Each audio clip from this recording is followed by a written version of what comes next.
Interprète historique du personnage d'Harry Potter dans la saga du même nom, le comédien Daniel Radcliffe s'est efforcé de s'éloigner du rôle qui a fait de lui une star mondiale dans les années 2000. Depuis la fin de la franchise cinématographique, le comédien a enchaîné les rôles sur grand écran, en incarnant une large panoplie de personnages bien différents de celui du jeune sorcier imaginé par J.K.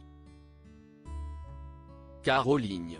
Malgré cela, Daniel Radcliffe a répondu présent pour célébrer les 20 ans de la saga avec le reste du casting, au cours d'une émission spéciale qui sera diffusée samedi 1er janvier 2022 sur la plateforme HBO Max aux États-Unis, et le lendemain sur Salto en France.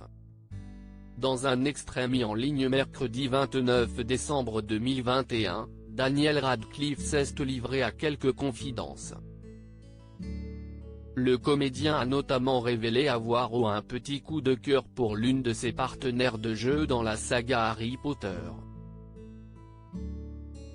Emma Watson, qui incarnait le personnage d'Hermione Granger, a déjà reconnu être tombée amoureuse de Tom Felton, qui jouait le rôle de Draco Malfoy. Daniel Radcliffe est quant à lui tombé sous le charme d'une comédienne beaucoup plus âgée que lui.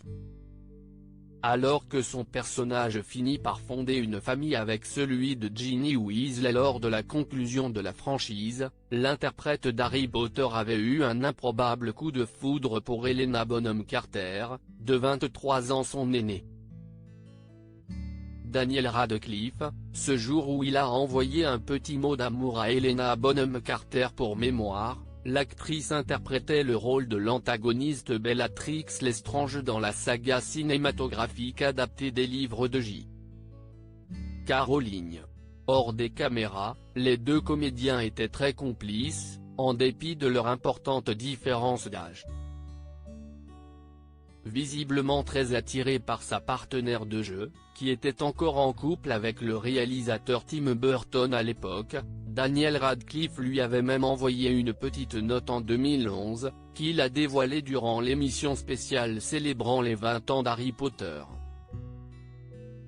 Chère Helena Bonham Carter, ce fut un plaisir d'être ton partenaire et ta sous-tasse en ce sens que je finissais toujours par tenir ton café. Je t'aime et j'aurais aimé être né 10 ans plus tôt, alors j'aurais peut-être eu une chance, avait-il écrit, sans toutefois préciser si Helena Bonham Carter lui avait répondu ou non. Loading DJ.